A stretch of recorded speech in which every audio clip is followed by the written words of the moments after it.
That's cool. Yeah, that is cool. Everything tickety-boo, doesn't it? Professional. Very exciting.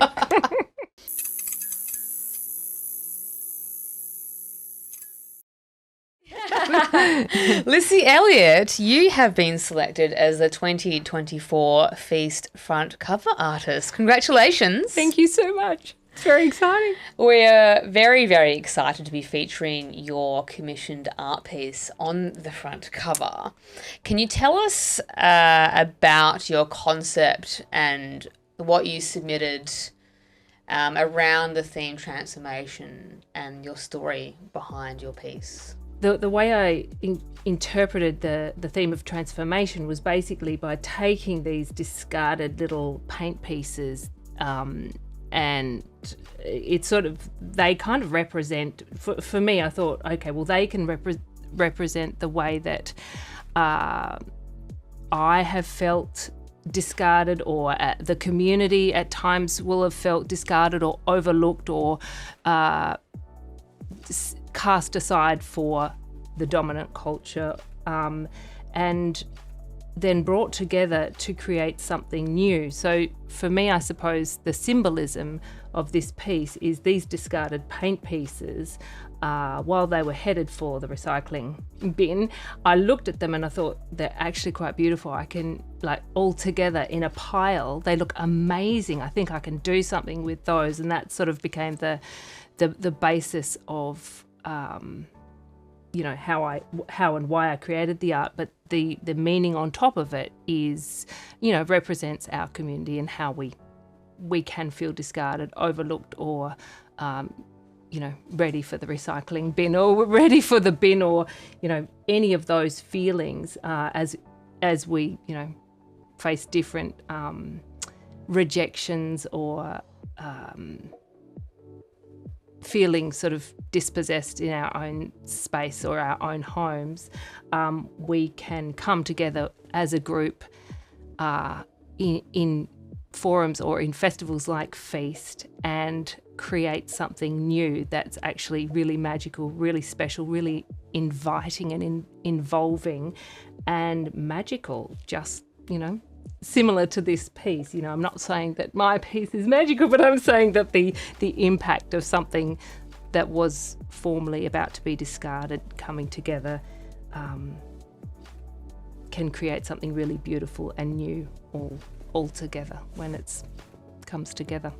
It is beautiful, and we absolutely are so in love with the piece. And I've had it on my desk for weeks now because I just love looking at it. And everyone who comes in the office, I just take such pleasure and thrill in showing people, because what's really unique about it and the way it's been presented on the front cover is it's a close-up, and it shows this really beautiful textural element and the layers of it, and people don't realize how small it is. Yes, it's tiny. And so we have taken like this great thrill in showing people the actual printed artwork first on the cover design, and then showing people the real thing, and everyone's reaction is like, oh my God.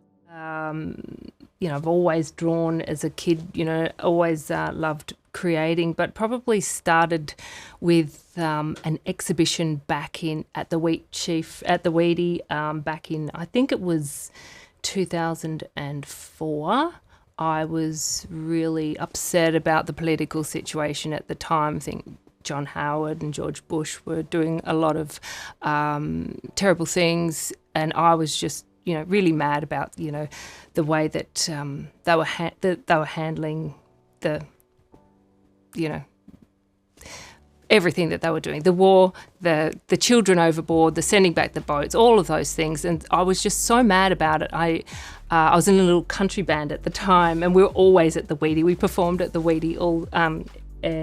We had a residency there, and I remember saying to one of the owners at the time, can I have an exhibition here? I think, I've got these little scribbles that are political, and I'd love to just blow them up and frame them, put them on the wall. they are really ironic and stupid, but they're taking the piss out of Bush and Howard. And so she let me, and that was the beginning of me faintly being an artist. So that was called Bush Howard, and it was little sketches, little like childlike sketches of John Howard and George Bush, and me just taking the piss out of them. Yeah, so that went really well, and so then every couple of years I would just have I'd do drawings and do something similar, or just sort of I just developed organically over time. Had little exhibitions at cafes and pubs around town every couple of years since then, and after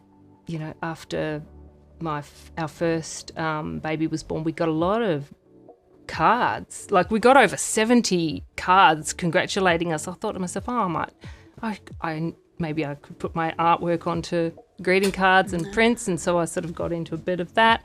And then after a while, I just had a break and then started painting, and I probably did that about 4 or 5 years ago, and I've really started enjoying abstract painting ever since, and had a couple of exhibitions, just little ones around town, doing the abstract stuff.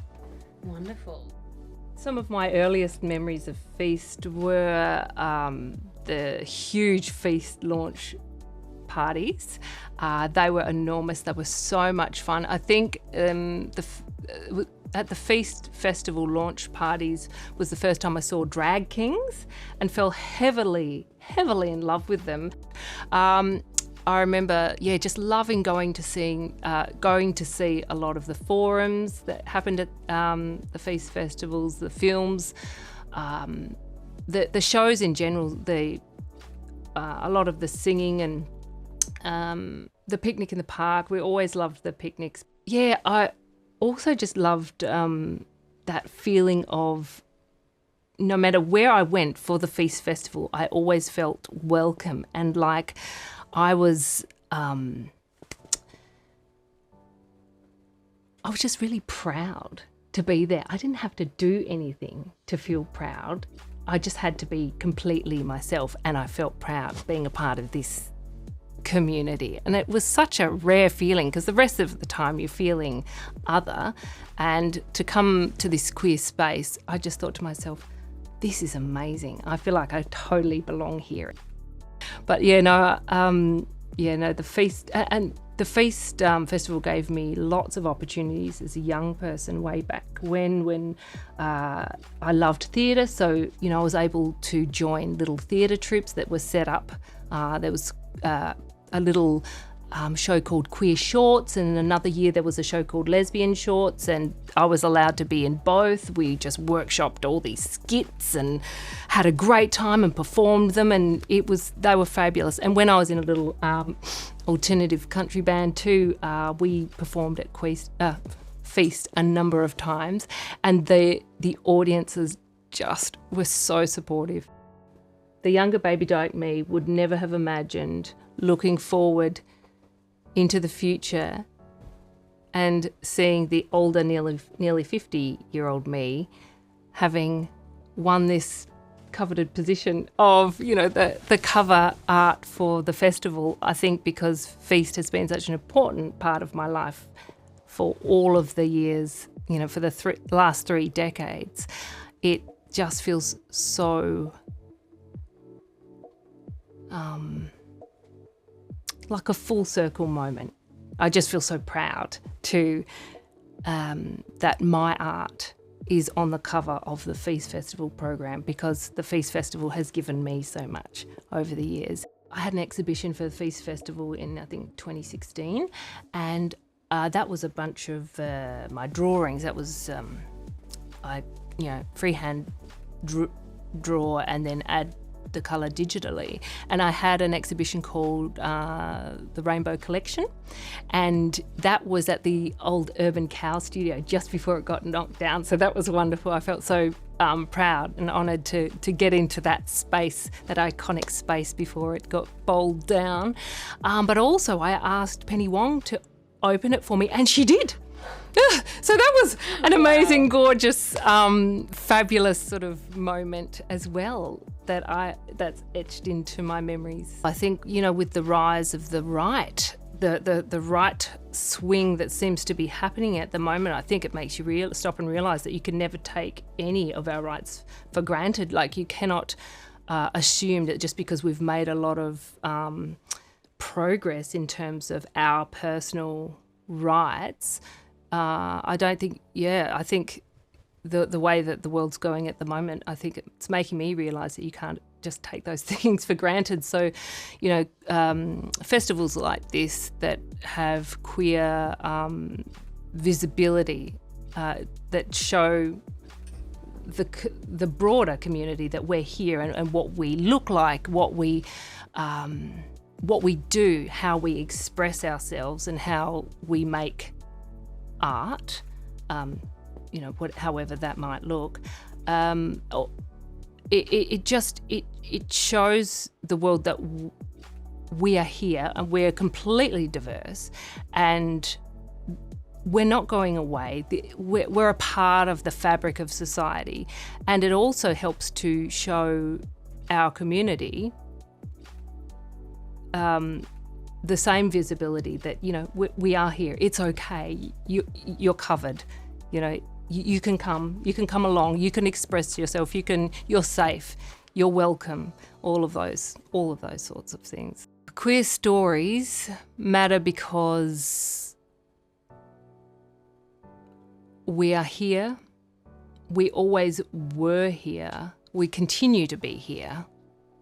And we need the visibility. We need to continuously be visible for everybody to see all of the time, so we don't go backwards, we keep moving forwards.